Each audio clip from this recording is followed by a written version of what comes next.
c'est un combat pour sauver la civilisation négro-africaine qui est engagé. Parce qu'en fait, depuis 600 ans, on veut faire des Africains les étrangers sur la planète. Vous avez remarqué que quand les Africains veulent aller en Amérique, on les refoule. Vous avez remarqué que quand les Africains veulent aller en Europe, on les refoule. Vous connaissez les conditions drastiques des visas européens pour les Africains. Vous avez remarqué que quand les Africains veulent aller vers l'Asie, on les refoule. Mais ce qu'on n'a pas beaucoup remarqué, c'est que même quand les Africains veulent vivre chez eux en Afrique, on les refoule. On déplace des populations entières au Mali, au Burkina Faso, au Niger, au Cameroun, dans leur propre pays. Les peuples africains fuient. Regardez la situation au Congo. Regardez la situation au Mozambique. Donc, ce que j'ai parfaitement compris en étudiant cette affaire, c'est qu'il y avait un plan, celui de faire l'Afrique sans les Africains. Bâtir une Afrique sans les Africains. Vous imaginez ce que ça veut dire? On va prendre les richesses faramineuses, parce que nous sommes le continent le plus riche au monde, et nous, on va être des étrangers ou des citoyens de seconde zone dans nos propres pays d'origine, dans notre propre terre et sur les autres continents. C'est ça le plan que dénonce ce livre. D'accord. Est-ce qu'il y a quand même quel est le dessein inavoué de ces Occidentaux que vous dénoncez dans cet ouvrage? Je viens de le formuler d'une manière très simple. C'est l'Afrique sans les Africains. Il y a un certain monsieur Forster qui était Premier ministre du régime de l'apartheid en Afrique du Sud. Forster a dit que l'Afrique sera un paradis pour l'homme blanc lorsqu'elle sera débarrassée de tous les Africains. Et il faut que vous preniez conscience qu'il y a des stratégies pour faire disparaître les Africains. D'abord, il y a eu des stratégies d'extermination, de déportation, de marchandisation. Ensuite, aujourd'hui, il y a des stratégies d'action sur la démographie africaine, à travers notamment un certain nombre de politiques de vaccination criminelles. Il y a des stratégies de modification génétique qui sont élaborées. Il y a un laboratoire qui a fait scandale en Afrique du Sud et qui était dirigé par un certain docteur Wouter Basson. Ce laboratoire a tenté de stériliser toutes les femmes de la ligne de front qu'affrontait l'Afrique du Sud. Les femmes zambiennes, les femmes mozambicaines, les femmes sud-africaines noires, tout ce monde-là a été l'objet de programmes de cette nature. Donc il faut que les Africains prennent conscience qu'il y a une guerre multisectorielle qui est livrée, 1, pour réduire la taille de la population africaine, 2, pour rendre les Africains étrangers chez eux en Afrique, 3, pour obliger les Africains à vivre des dettes du FMI, de la Banque mondiale, et non pas des richesses de leur propre sol. Et pour cela, il faut nous maintenir en insécurité, pour que les gouvernements soient obligés de dépendre du Club de Paris, du Club de Londres, du Club de Washington, de dépendre du droit international occidental pour fonctionner, et que nous passions tout notre temps à vivre des miettes après avoir remboursé une dette entièrement fabriquée pour nous maintenir en esclavage. Seul un gouvernement qui a peur d'être renversé par une puissance supérieure peut se permettre de vivre en surendettant sa population.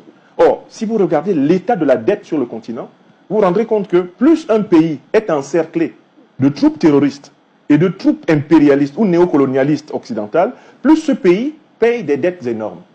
Donc en fait, nous sommes là dans une véritable stratégie de maintien de l'Afrique dans la pauvreté, dans la subalternité au niveau international, afin de poursuivre son exploitation éhontée. Très bien. Alors, professeur, après avoir justement dénoncé cette campagne de déstabilisation de l'Occident contre l'Afrique, vous l'avez rappelé tantôt, vous dites que le dessein, c'est de faire de l'Afrique un continent sans les Africains. Ouais. Alors, dans la même optique que vous enchaînez, vous dites, vous mettez toute l'Afrique face à ses responsabilités, oui, et vous appelez même les Africains à s'unir pour combattre l'impérial terrorisme ou se résoudre à disparaître.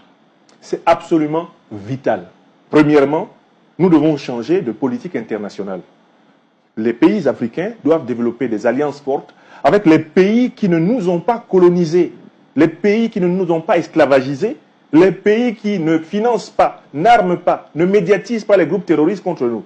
C'est avec eux que nous devons prioritairement développer des relations diplomatiques. Deuxième élément important, nos systèmes judiciaires doivent s'emparer des actes abominables qui sont posés contre nous.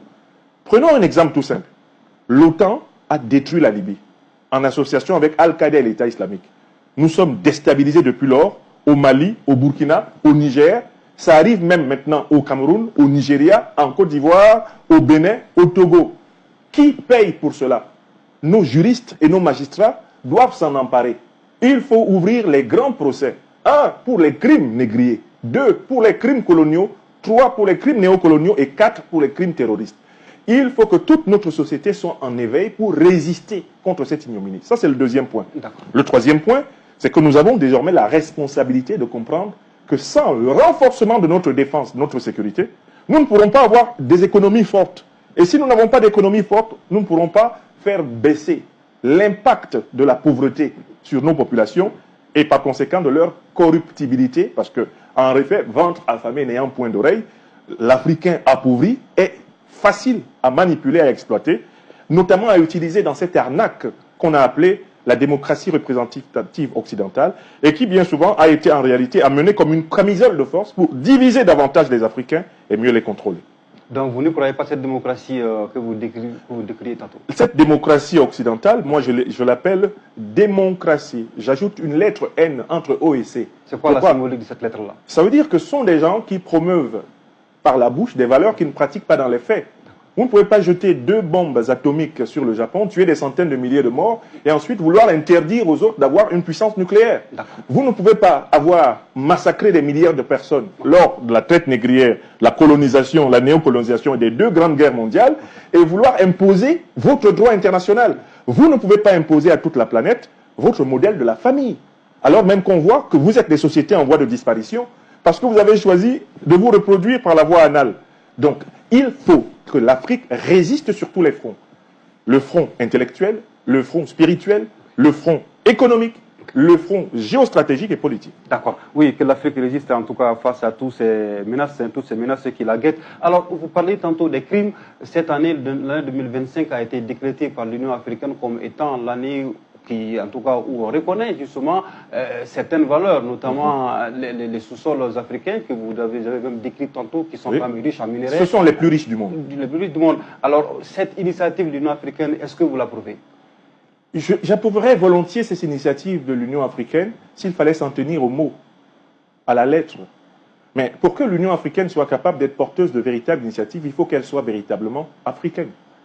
Voici une organisation qui n'est pas capable de se financer elle-même sur fonds africains. Voici une organisation qui accepte la tutelle de l'Union européenne, la tutelle des puissances du Moyen-Orient, la tutelle des puissances d'Amérique du Nord, et qui est supposée porter le développement de l'Afrique. L'Union africaine